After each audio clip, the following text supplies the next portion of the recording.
Saudi Crown Prince Mohammed bin Salman approved operation to capture or kill Khashoggi, U.S. report confirmed. Long-awaited U.S. intelligence report bases the assessment on the Crown Prince's control of decision-making.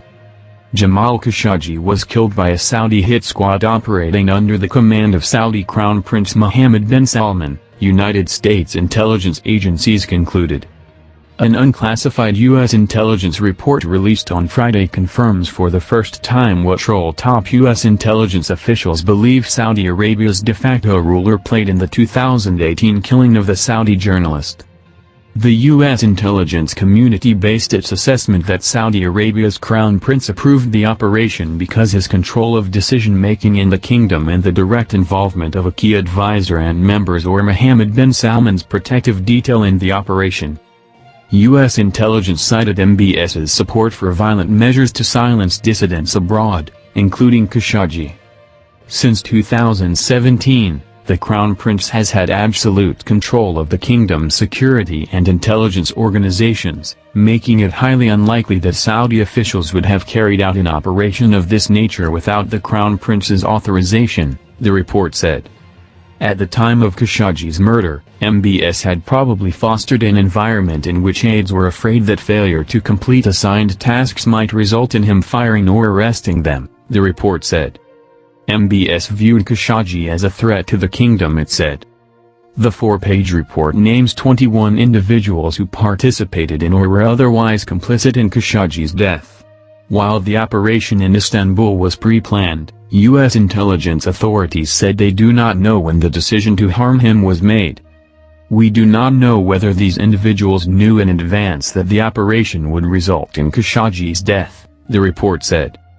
The Saudi Ministry of Foreign Affairs said in a statement that the Saudi government completely rejects the negative, false and unacceptable assessment in the report pertaining to the kingdom's leadership, and notes that the report contained inaccurate information and conclusions. It is truly unfortunate that this report, with its unjustified and inaccurate conclusions, is issued while the kingdom had clearly denounced this heinous crime, and the kingdom's leadership took the necessary steps to ensure that such a tragedy never takes place again, the statement continued. The kingdom rejects any measure that infringes upon its leadership, sovereignty, and the independence of its judicial system. It was reported in 2019 that Saudi Arabia gave Khashoggi's 4 children Jamal Khashoggi $1 million houses and monthly 5-figure payments as compensation for the killing of their father. Last year, one of Khashoggi's sons, Salah, announced on Twitter that his family forgave their father's killers. In this blessed night of the blessed month of Ramadan, we remember God saying, "If a person forgives and makes reconciliation, his reward is due from Allah," Salah Khashoggi wrote on Twitter. Therefore, we the sons of the martyr Jamal Khashoggi announce that we pardon those who killed our father, seeking reward God Almighty, he added.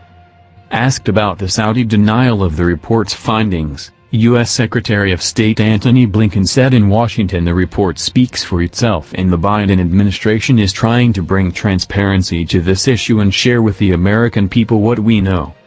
In the U.S. Congress, Representative Adam Schiff, the Democratic chairman of the House Intelligence Committee, said MBS has blood on his hands.